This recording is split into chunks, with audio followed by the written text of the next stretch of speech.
Hello बच्चों, कैसे हो आप। आज मैं अपने वीडियो की शुरुआत सुप्रभात से नहीं कर रही हूँ क्योंकि मुझे पता चला है कि आप इन स्टडी वीडियोस को अपने कन्वीनियंट टाइम के हिसाब से सुबह, दोपहर या शाम को देखते हो, जो कि सही भी है क्योंकि जब अपना पढ़ाई का मूड हो तब पढ़ाई की जाए तो पढ़ाई अच्छे से होती है।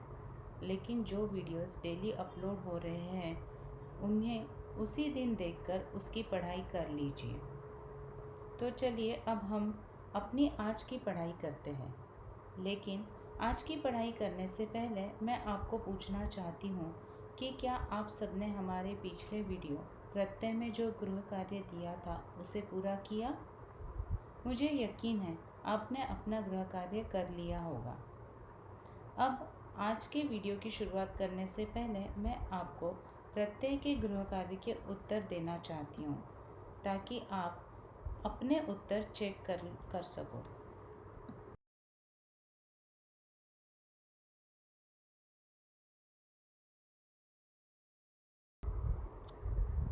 प्रत्यय के गृह कार्य में हमारा पहला प्रश्न था, शब्दों में से धातु एवं प्रत्यय अलग कीजिए। उसके उत्तर यहाँ दिए हैं। इन उत्तरों के आधार पर आप अपने उत्तर चेक कर लीजिए।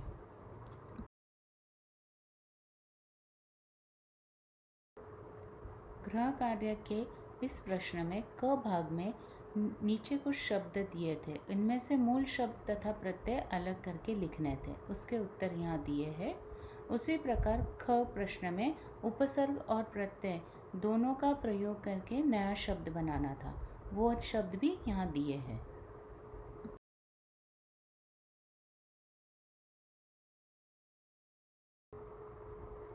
और अब अगला प्रश्न, यहाँ मूल शब्द और प्रत्यय जोड़कर नया शब्द बनाना था।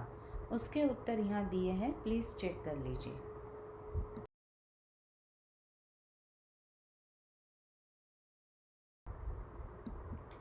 अब हमारा आज का पाठ। एक्चुअली आज हम जो अभ्यास करने जा रहे हैं यह पाठ आपके लिए नया नहीं बल्कि रिवीजन के समान है, क्योंकि आज का हमारा विषय है काल। और काल का अभ्यास आपने अपनी पिछली कक्षाओं में किया है, लेकिन 8वीं में हमें प्रत्येक काल के उपभेद सीखने हैं। इसलिए एक बार हम काल को रिवाइज कर लेते हैं।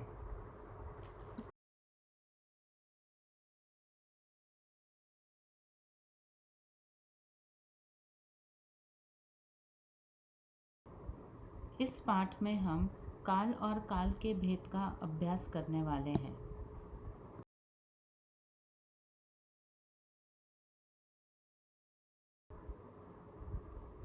सबसे पहले हम समझ लेते हैं कि काल का अर्थ क्या है।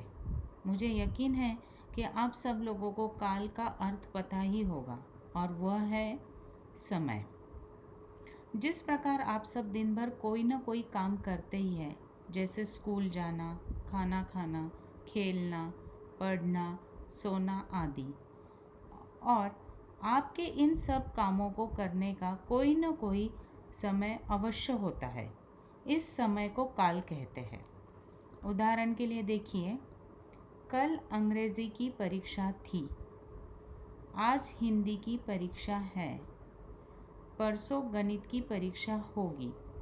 इन वाक्यों से हमें परीक्षा के होने के समय का बोध हो रहा है।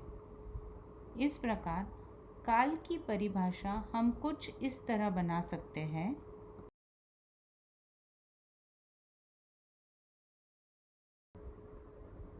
तो काल की परिभाषा बन जाती है, क्रिया के जिस रूप से कार्य के होने के समय का पता चले उसे काल कहते हैं। मतलब हमें काल से ही पता चलता है कि क्रिया अर्थात काम कब हुआ है, काम कब हुआ है या क्रिया कब हुई है। इसे अच्छे से समझने के लिए हमें काल के भेद जानना आवश्यक है।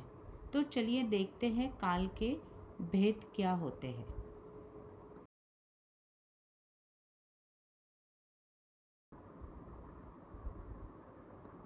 काल के 3 भेद हैं, भूतकाल, वर्तमान काल और भविष्यत काल, जिसे हम नॉर्मली भविष्य काल कहते हैं।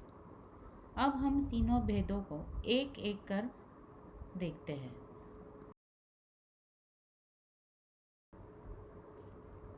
पहला भेद है भूतकाल। भूतकाल का अभ्यास करने से पहले देखते हैं कि भूतकाल शब्द का अर्थ क्या है। भूतकाल शब्द दो शब्दों से बना है, भूत और काल। भूत का अर्थ है नहीं, यह वो डरावना भूत या गोस्ट नहीं। यह भूत का अर्थ है बीता हुआ, और काल का अर्थ है जो हमने पहले ही देखा है, समय। तो भूतकाल का अर्थ हो जाएगा बीता हुआ समय। चलो इसे उदाहरण से समझते हैं। नीचे दिए गए वाक्य को ध्यान से देखिए। मोहन कल नानी जी के घर गया था। और दूसरा वाक्य है तुलिका नाच रही थी। इन दोनों वाक्यों में गया था और रही थी, इन शब्दों से ये दोनों कामों का बीते हुए समय में होना पता चलता है, इसलिए यह भूतकाल के उदाहरण हैं। इन उदाहरणों के समझने के बाद हम देखते हैं कि भूतकाल की परिभाषा क्या बन जाती है।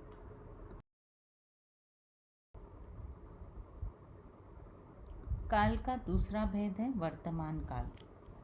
वर्तमान का अर्थ है चल रहा समय, अर्थात जो समय अभी चल रहा है वह। इसे समझने के लिए नीचे दिए गए वाक्य देखिए। छात्र पढ़ाई कर रहे हैं। और दूसरा वाक्य है रोहन साइकिल चला रहा है। इन दोनों वाक्यों में पढ़ने की और साइकिल चलाने की क्रिया अभी चल रही है, इसलिए यह वाक्य वर्तमान काल के उदाहरण है। तो अब हम देखते हैं कि वर्तमान काल की परिभाषा क्या है। वर्तमान काल की परिभाषा। वर्तमान काल की परिभाषा है क्रिया के जिस रूप से उसके वर्तमान समय में होने का पता चले उसे वर्तमान काल कहते हैं। जैसे हमने देखा हमारे उदाहरण के पहले वाक्य में छात्र पढ़ाई कर रहे हैं।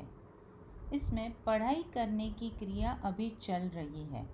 उसी प्रकार दूसरे वाक्य रोहन साइकिल चला रहा है में रोहन की साइकिल चलाने की क्रिया वर्तमान समय में चल रही है, इसलिए रहा है, रही है या रहे हैं, यह क्रिया के रूप हमें क्रिया के वर्तमान काल में होने का बोध कराते हैं।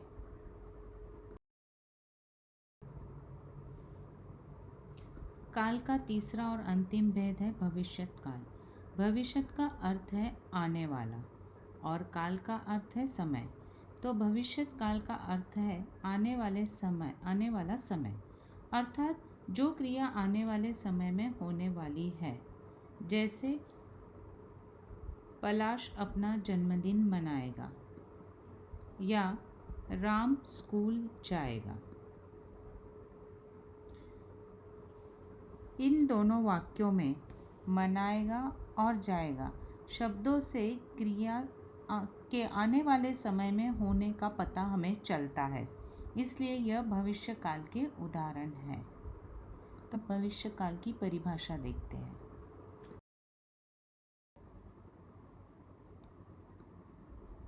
भविष्य काल की परिभाषा। भविष्य काल की परिभाषा है क्रिया के जिस रूप से उसके आने वाले समय में होने का पता चले उसे भविष्यकाल कहते हैं।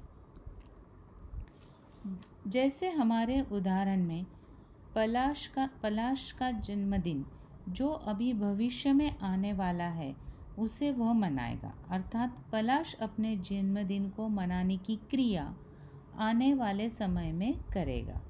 उसी प्रकार राम कल स्कूल जाएगा।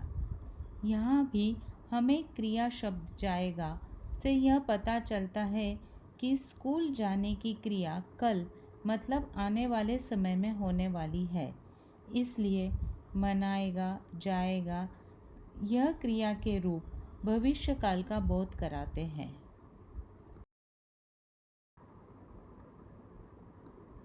तो इस प्रकार आज हमने काल और उसके भेदों का अभ्यास किया। गृह कार्य करने से पहले एक बार देखते हैं कि आज हमने क्या पढ़ा। क्रिया के होने के समय को काल कहते हैं।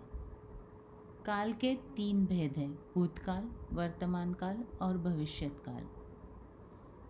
बीता हुआ समय भूतकाल दर्शाता है, चल रहा समय वर्तमान काल है और आने वाला समय भविष्यत काल कहलाता है। गृह कार्य में नीचे कुछ वाक्य दिए गए हैं। इन वाक्यों को पढ़कर आपको बताना है कि इन वाक्यों में कौन सा काल है।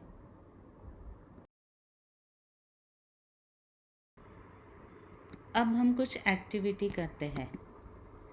आगे आपको एक चित्र दिया गया है जिसमें रमन को भूतकाल के पत्थरों के सहारे आपको विद्यालय तक पहुंचाना है। याद रखिए, आपको केवल उन पत्थरों का उपयोग करना है जिस पर भूतकाल के वाक्य लिखे हैं और रमन को उसके विद्यालय तक पहुंचाना है।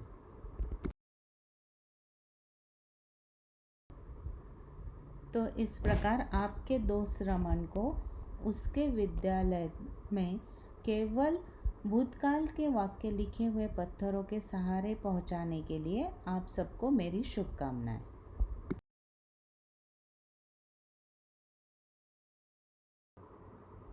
उम्मीद है कि आपने रमन को उसके विद्यालय तक पहुंचा ही दिया होगा। आशा करती हूँ कि काल और उसके भेद आपको अच्छी तरीके से समझ में आए होंगे। इस पाठ से संबंधित यदि कोई भी समस्या हो तो उसका समाधान हम स्कूल शुरू होने के बाद करेंगे। अगले पाठ तक के लिए मैं वैशाली मिस आप सबसे विदा लेती हूँ। धन्यवाद।